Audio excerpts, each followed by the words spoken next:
톨스토이의 단편 소설 가운데 돌아온 아버지라는 소설이 있습니다. 54살의 코로네이는 동네에서 큰 부자가 되었습니다. 그는 부인이 병들어 죽자 마르파라고 하는 젊은 여자와 재혼을 하여서 남매를 낳습니다. 행복한 어느 날 코로네이는 모스크바로 장사차 떠났습니다. 그리고 수년이 지나서 집으로 돌아오게 됩니다. 기차를 타고 고향 근처에 내린 코로네이는 늙은 마부의 마차를 얻어 타고 집으로 돌아옵니다. 늙은 마부는 마차를 몰면서 곁에 있는 코로네이에게 그동안 풍문으로 떠돌았던 동네의 소문을 이것저것을 들려줍니다. 두서없이 말하던 마부는 코로네이의 부인 마르파가 젊은 청년을 일꾼으로 섰는데 그 청년은 마르파의 옛날 애인이라고 하는 소문이 있다는 이야기를 그만 들려주고 마는 겁니다. 집에 돌아온 코로네이는 아내와 문안 인사가 끝나기도 무섭게 따지듯이 신문합니다. 내가 들은 소문이 사실인가? 마르파는 무슨 소문인데요? 뜬 소문에 귀 기울이지 마세요 하면서 자기의 결백을 주장합니다. 하지만 코로네이는 아내의 말을 믿지 않습니다. 의심은 의심을 만들어내듯이 결국 코로네이는 아내의 머리채를 움켜잡고 사정없이 때렸습니다. 잠에서 깨어난 어린 딸이 엄마에게 달려와서 붙잡고 울었습니다. 코로네이는 딸을 구석에 던져버립니다. 그 바람에 딸은 그만 팔이 부러지고 맙니다. 코로네이는 우는 아내를 뒤로하고 집을 나와서 17년 동안 연락을 끊어버립니다. 그러던 어느 가을날이 되었습니다. 코로네이는 남루한 노인으로 변해버렸습니다. 17년 동안 아내를 원망하던 그는 마지막으로 자신의 비참한 모습을 보여주는 것이 복수인 양 고향으로 돌아옵니다. 고향이 가까웠을 때에 길에서 양떼를 몰고 가는 젊은 처자 하나를 만나게 되는데 그 처자는 추위와 열병에 지쳐있는 한 노인을 보고 자기 집으로 모시고 와서 하룻밤을 쉬어가게 만듭니다. 난로가에 앉아서 차를 대접받던 그 노인은 젊은 처자의 팔이 굽어진 것을 봅니다. 처자의 팔이 왜 굽었소? 코로네이는 대화를 하면서 그 젊은 처자가 바로 자기 딸이라는 것을 알아차립니다. 그날 밤 코로네이는 말없이 눈물만 흘렸습니다.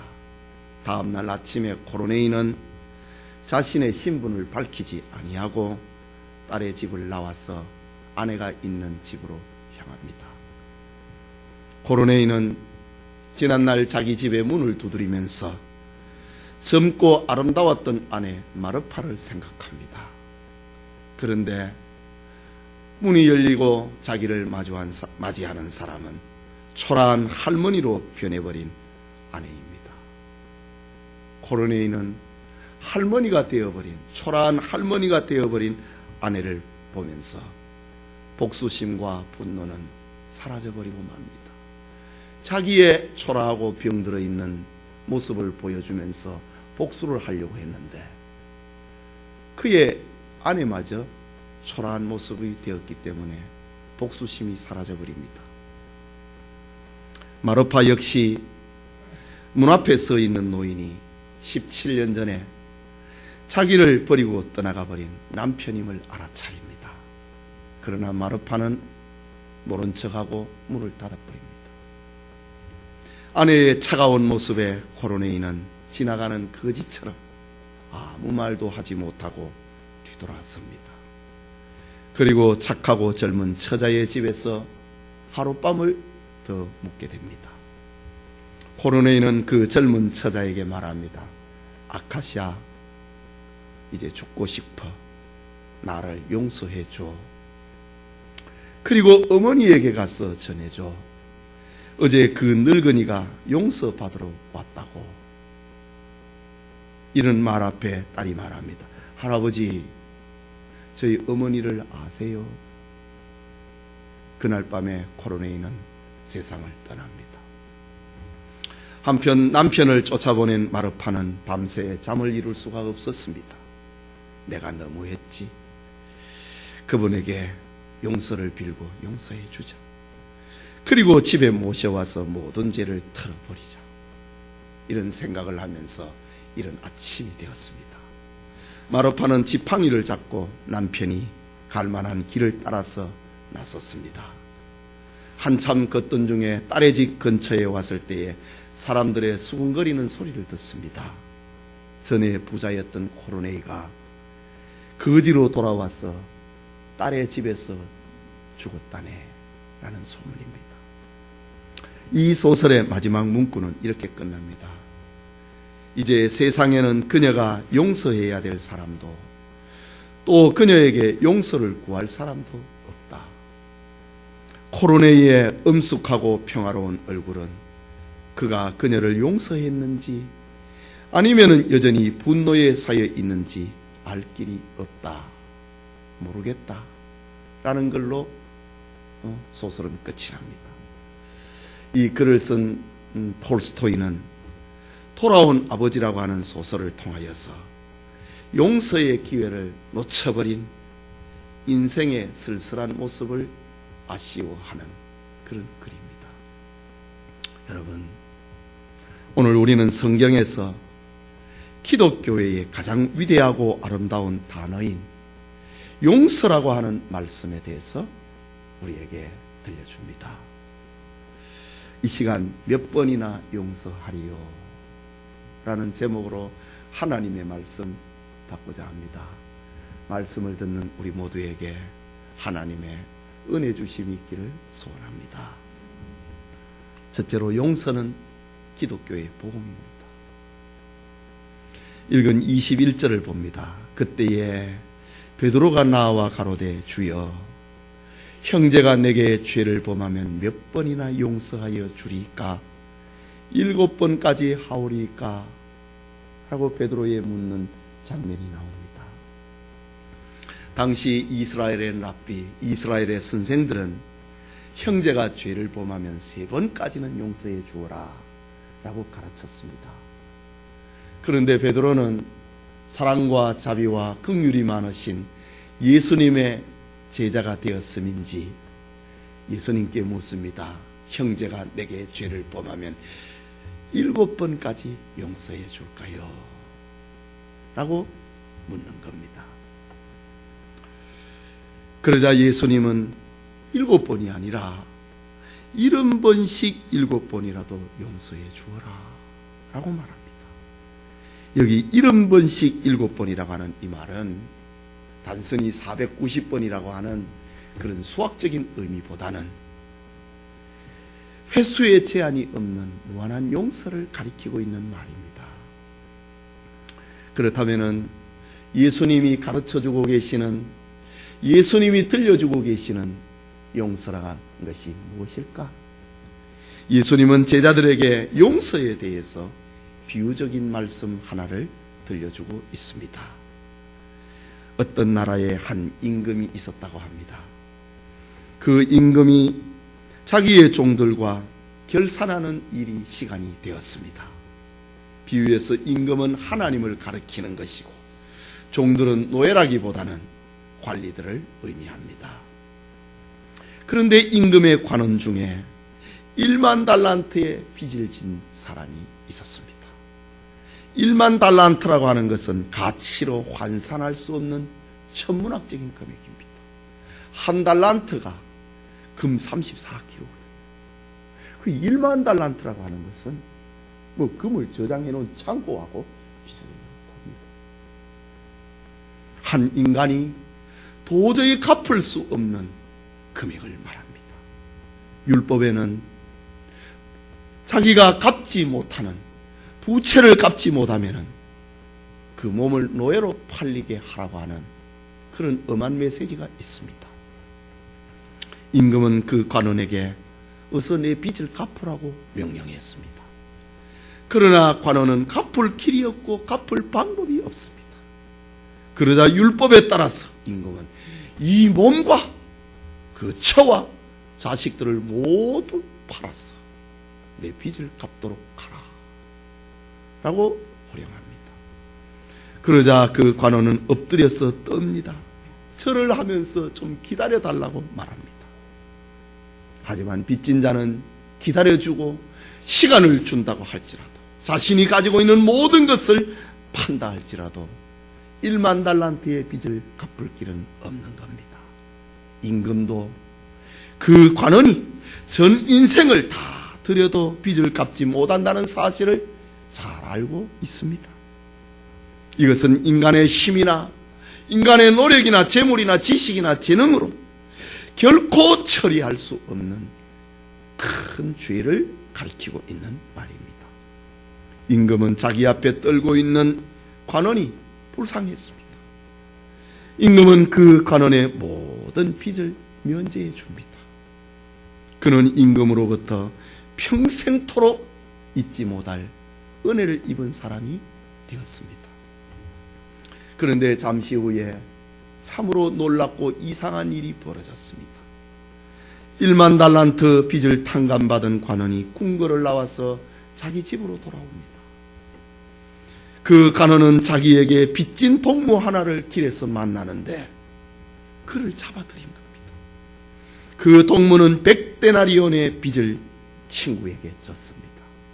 한 데나리온이 노동자의 하루 품삯이니 100데나리온이면 10만원으로 계산하면 한 1000만원 정도가 빚을 진 사람입니다. 하지만 그것은 관원이 왕에게 탕감받은 것에 비하면 비교할 수 없는 지극히 작은 것입니다. 그러나 그는 동무의 목을 붙잡고 빚을 갚으라고 잔인하고 난폭하게 행동했습니다. 그는 자신이 임금에게 탕감받았던 많은 은혜를 벌써 잊어버렸던 것 같습니다. 그는 100데나리온의 빚진 동무가 기회를 달라고 애걸 하자 그의 딱한 사정을 단숨에 거절해버립니다. 그는 돈을 갚을 때까지 자기 동무를 옥에 가두어 버렸습니다. 그는 동무에게 무서운 폭군이 되어버리고 만 것입니다. 이 기막히고 모순된 장면을 그의 다른 동무들이 보았습니다. 그 잔혹한 사실이 왕에게까지 알려지게 됩니다. 왕이 그 간원을 불렀습니다. 1만 달란트의 빚을 탕감받았던 자는 왕 앞에 다시 서게 됩니다. 노한 임금의 소리는 무서웠습니다. 그를 향하여 악한 종이라고 불렀습니다. 네가 내게 빌기에 내가 내 빚을 전부 탕감하여 주지 않았느냐? 내가 너를 불쌍히 여김과 같이 너도 내 동관을 불쌍히 여김이 마땅치 아니하냐? 라고 소리쳤습니다. 진노한 임금은 자기 동무의 작은 빚을 탕감해 주지 아니하는 관리를 옥에 가두어 버리라고 명령했습니다. 물론 그 관원은 빚을 갚을 길이 없기에 평생토록 옥에 갇혀버리고 맙니다. 그의 형기는 영원한 지옥이 되고 만 것입니다. 이제 주님은 비유의 말씀을 제자들에게 들려줍니다. 이 비유를 제자들에게 들려주고 있는 목적을 말하고 있습니다. 35절에 너희가 각각 중심으로 형제를 용서하지 아니하면 너희 천부께서도 너희에게 이와 같이 하시리라 라고 말합니다. 이 말이 무슨 말입니까? 예수님은 이 비유의 말씀을 통하여서 용서는 그리스도인의 삶에 있어서 선택이 아니고 필연적이라고 합니다. 친구를 용서하지 못하는 사람은 천당 못 간다는 말입니다. 그래서 예수님이 제자들에게 기도를 가르쳐 주실 때에 우리가 우리에게 죄 지은 자를 사하여 준 것 같이 우리의 죄를 사하여 주옵소서 라고 기도하라고 말했습니다. 용서는 그리스도인의 삶에서 반드시 실천되어야 될 필연적인 행동입니다. 우리 성도님들이 이 용서의 복음을 가지고 용서의 복음을 행동하는 진짜 그리스도인으로 사시길 소원합니다. 그게 둘째로 이 용서의 복음이 주는 교훈이 무엇인가? 우리에게 들려준 교훈입니다. 그 첫째는 모든 사람은 하나님의 용서가 필요한 죄인이라고 하는 겁니다. 모든 사람은 스스로의 힘으로는 죄값을 치를 수가 없는 1만 달란트에 빚진 죄인입니다. 그렇기 때문에 사람이 자유를 누리고 영원히 사는 길은 오직 하나님의 사랑에 기대어서 탕감받는 길밖에 없습니다. 하나님의 은혜에 기대어 갖고 용서받는 길밖에 우리가 자유를 누리고 영생하는 그 길밖에 없는 겁니다.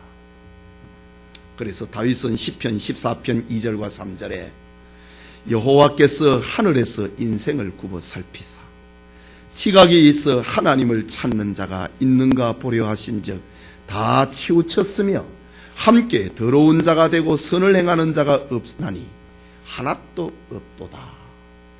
이 땅에 살고 있는 모든 사람은 죄인이라고 합니다. 바울은 로마서 3장 23절과 24절에 모든 사람이 죄를 범하였음에 하나님의 영광에 이르지 못하더니 그리스도 예수 안에 있는 구속으로 말미암아 하나님의 은혜로 값없이 의롭다 하심을 얻은 자 되었느니라. 사람은 하나님의 은혜에 기대지 아니하고는 용서받을 길이 없다. 또 로마서 6장 23절에 죄의 삭은 사망이요 하나님의 은사는 그리스도 예수 우리 주 안에 있는 영생이니라 라고 말했습니다. 여러분, 인류를 향한 성경의 진난처럼 우리 중에 죄인이 아닌 사람은 아무도 없습니다. 우리 중에 하나님의 사랑에 기대지 않아도 될 만큼 의롭고 자유로운 사람은 아무도 없습니다. 인류의 죽음, 그것은 바로 죄의 결과로 찾아온 하나님의 벌입니다. 사람이 죽는다 라고 하는 그 자체가 그 사람은 죄인이라고 하는 말입니다. 이 땅에 죽지 아니하는 사람이 있습니까? 죽지 않을 수 있는 사람이 있습니까? 이 땅에 사는 사람은 누구든지 언젠가는 죽습니다. 사람이 죽는다고 하는 것은 그 사람이 죄인이라고 하는 말입니다. 죽음이라고 하는 것은 죄 때문에 온 것입니다. 죽는다고 하는 것은 그 사람이 죄인이라고 하는 것을 증명하는 사실입니다. 우리 중에 제 아무리 도덕적이고 윤리적인 사람이 되었다 할지라도 죄악의 본성에서 자유로운 사람은 아무도 없습니다. 우리 중에 세상에서 경제적으로, 권세적으로, 도덕적으로 성공했다 할지라도 하나님 앞에서는 다 죄인입니다. 하지만 하나님은 우리를 불쌍히 여기시고 예수 그리스도를 믿는 자는 누구든지 1만 달란트와 같은 죄의 빚을 다 탕감해 주었습니다. 그리스도를 믿는 사람은 그가 누구든지 간에 그가 무슨 죄를 지었든지 간에 하나님의 용서와 사랑을 받게 되는 겁니다. 불쌍히 여겨달라고 할 때 하나님은 용서해 주시는 하나님이십니다. 혹시 이 자리에 예수 그리스도가 나의 죄를 대신 짊어지고 십자가에 죽으신 이 사실을 믿지 못하는 이가 있습니까? 지금 이 시간 예수님을 나의 구주, 나의 하나님으로 받아들이십시오. 그러면 여러분은 용서를 받을 것입니다. 1만 달란트와 같은 죄의 빚이라 하더라도 하나님으로부터 용서받을 것입니다. 하나님은 여러분의 모든 죄를 탕감해 주십니다. 영접하는 자, 곧 그 이름을 믿는 자에게는 용서 정도가 아니고 하나님의 자녀가 되는 권세를 주시는 하나님이십니다. 하나님이 세상을 이처럼 사랑하사 독생자를 주셨으니 이는 저를 믿는 자마다 멸망치 않고 영생을 얻게 하려 하심이니라 라고 했습니다. 하나님 앞에 여러분 용서를 구하십시오. 그러면은 어떤 죄든지 용서받습니다. 하나님께서 사랑으로 우리의 큰 죄를 탕감해 주겠다고 약속하셨는데 혹시 그것을 갚아보려고 때를 쓰고 있는 사람이 있습니까? 이런 사람들은 마치 도산해버린 기업을 붙잡고 그 기업 회사의 문을 붙잡고 빚을 구하러 다니는 사람과 마찬가지입니다. 우리 모두에게 하나님 앞에 불쌍히 여김을 받고 1만 달란트의 빚이라 할지라도 탕감을 받는 그런 용서의 은혜를 누리시기를 바랍니다. 둘째로, 그리스도인은 용서를 실천하는 사람이 되어야 된다는 겁니다. 용서를 실천하면 더 큰 은혜를 얻게 된다라는 사실을 알려주고 있습니다.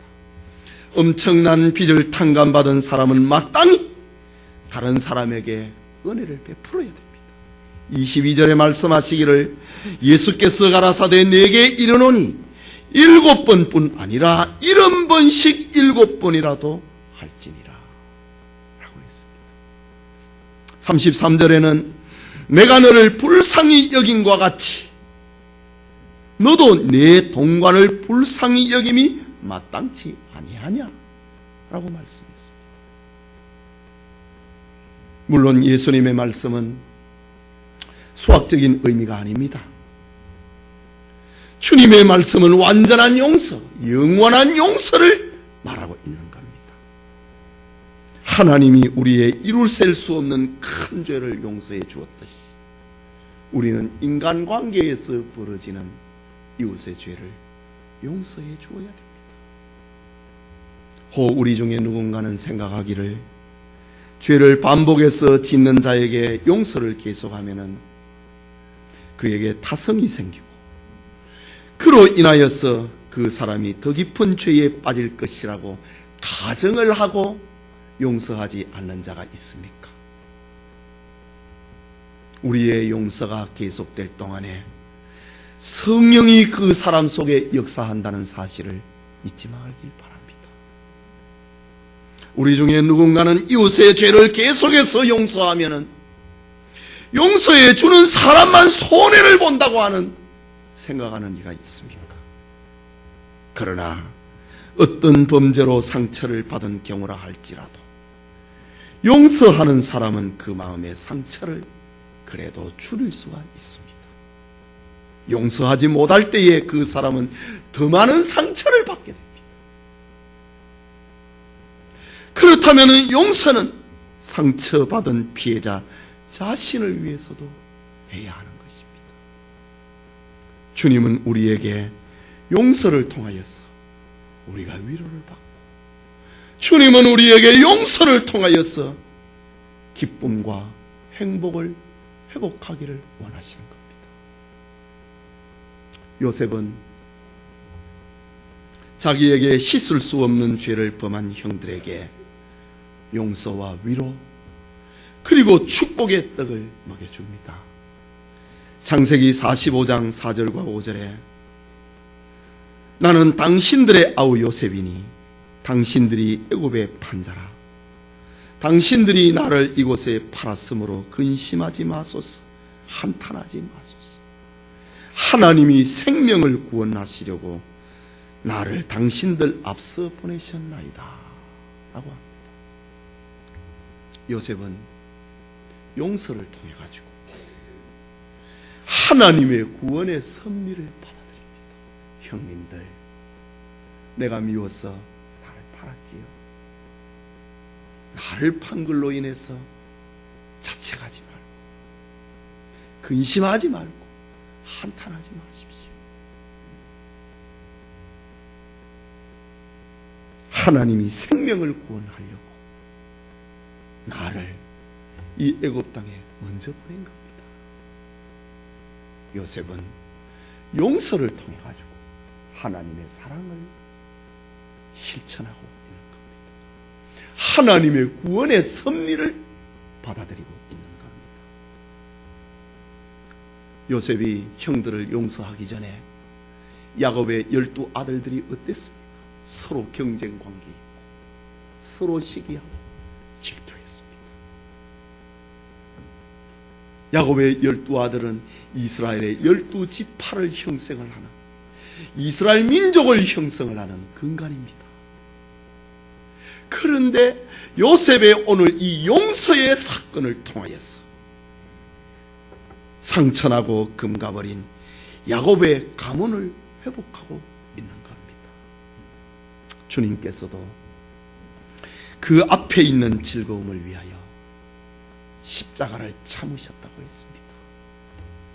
그 앞에 있는 즐거움, 자기를 십자가에 못 박는 이들을 향하여서 아버지여 저들의 죄를 사하여 주옵소서. 저들의 하는 일을 알지 못하나이다.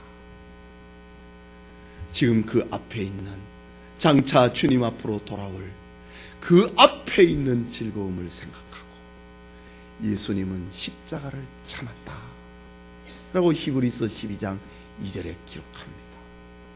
사도행전 7장에 보면은 스데반, 자기를 향하여 돌을 치고 자기를 죽이고 있는 이들을 향하여 아버지여 저들의 죄를 사하여 주옵소서 라고 했습니다. 여러분, 이런 용서가 우리 인간 세상에서 찾을 수가 있을까요? 3번 정도 한 사람을 용서해 준다면 그 사람은 정말 대단한 사람입니다. 베드로처럼 7번 하리까 7번을 용서해 줄 수 있는 사람은 정말 대단한 사람입니다. 이런 번씩 7번을 어떻게 용서를 합니까? 이건 사람이 못합니다. 인간 한계라고 하는 벽에 부딪혀버리고 맙니다. 그런데 기독교는 이런 번씩 7번이라도 용서할 수 있다 이거지요. 무엇 때문에? 하나님이 나를 용서하셨다. 그것을 생각하면 이 세상에 용서하지 못할 사람이 없다는 말입니다. 내가 하나님 앞에 용서받은 그 죄, 내가 하나님 앞에 죄를 용서받아서 하나님의 자녀가 되고 천국 백성이 되었다고 하는 이 사실은 이 세상에 용서하지 못할 힘을 주는 근원이 됩니다. 그러니까 이 세상의 도덕성을 가지고는, 이 세상의 지식을 가지고는 용서할 수 없어도, 그러나 하나님이 주신 이 용서의 복음을 내가 간직하면 무엇이든지, 아니 7번씩 7번이라도 용서해 줄 수 있는 것입니다. 그래서 기독교를 가리켜 용서의 복음이라고 합니다. 우리 세상에서 고행을 하고 자기를 억제한다 하더라도 7번씩 7번 용서 못합니다. 그러나 하나님이 우리를 사랑하셨다고 하는 이 복음은 7번씩 7번이라도 용서해 줄 수 있는 것입니다. 용서는 진정한 믿음이고, 용서는 믿음의 능력이고, 용서는 믿음의 지혜입니다. 그래서 예수님께서 제자들에게 기도를 가르쳐 주면서 우리가 우리에게 죄 지은 자를 사하여 준 것 같이 우리의 죄를 사하여 주옵소서. 그리스도인은 용서하는 삶을 살아야 된다는 말입니다. 하나님, 내가 누구의 죄를 용서했습니까? 이제 내가 용서받을 수 있겠지요? 이렇게 기도하라고 했습니다. 주님은 오늘 우리에게 용서를 통하여서 기쁨을 회복하고, 용서를 통하여서 사랑을 회복하고, 용서를 통하여서 은혜와 회복의 축복을 경험하기를 원하는 것입니다. 성도 여러분, 예수님이 말씀하신 그리스도인의 용서는 잠깐 동안 복수심을 억누르는 거 아닙니다. 그리스도인의 용서는 가해자를 피하고 잊어버리려고 노력하는 것이 아닙니다. 예수님이 제자들에게 가르쳐 주시는 용서는 상대가 잘못을 먼저 빌면 용서해 주겠다고 하는 조건부도 아닙니다. 70번씩 7번까지도 용서하는 무조건적이고 완전한 용서를 가리키는 것입니다. 초대교회 교부였던 어거스틴은 용서에 대해서 교훈하기를, 그대가 만일 어떤 나쁜 사람 때문에 괴로움을 받고 있다면 그를 용서하라. 나쁜 사람이 두 사람으로 늘어나지 않기 위해서. 용서하지 않는 사람도 나쁘다 이거지. 아까 서두에 단편 글을 썼던 톨스토이는 그대에게 죄를 지은 사람이 있거든 그가 누구이든 그것을 잊어버리고 용서하라. 그때에 그대는 용서한다는 행복을 알게 될 것이다 라는 말을 남겼습니다. 유명한 헐버트는 다른 사람을 용서할 수 없는 사람은 그가 천국에 가려면 반드시 건너야 될 다리를 무너뜨리는 것과 같다 라고 했습니다. 오늘 예수님께서도 말씀하셨지요. 너희가 각각 중심으로 형제를 용서하지 아니하면 내 천부께서도 너희에게 이와 같이 하시리라. 전당 못 간다 이 말입니다.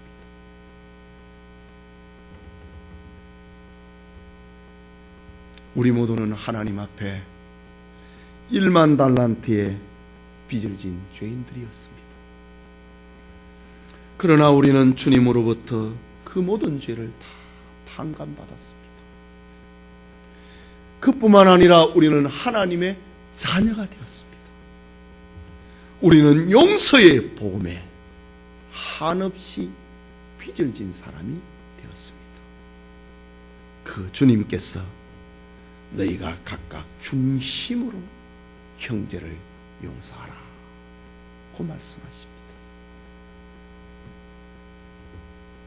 70번씩 7번까지 형제를 용서하라고 합니다. 여러분, 우리가 살아가고 있는 2016년이 이제 한 달 남았습니다. 여러분이 용서해 주어야 될 사람은 없습니까? 여러분이 누군가에게 용서받아야 할 것은 없습니까? 금년이 다 가기까지 하나님의 큰 용서를 받은 사람으로서 용서의 은총을 누군가에게 나누어 주시기를 바랍니다.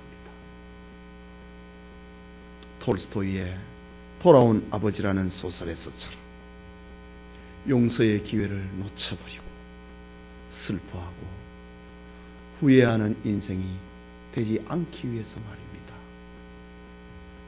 예배드리는 우리 모두에게 하나님으로부터 큰 용서와 용서받은 감격과 은총이 충만하고 이웃을 용서함으로 회복의 은혜와 행복이 충만하기를 소원합니다.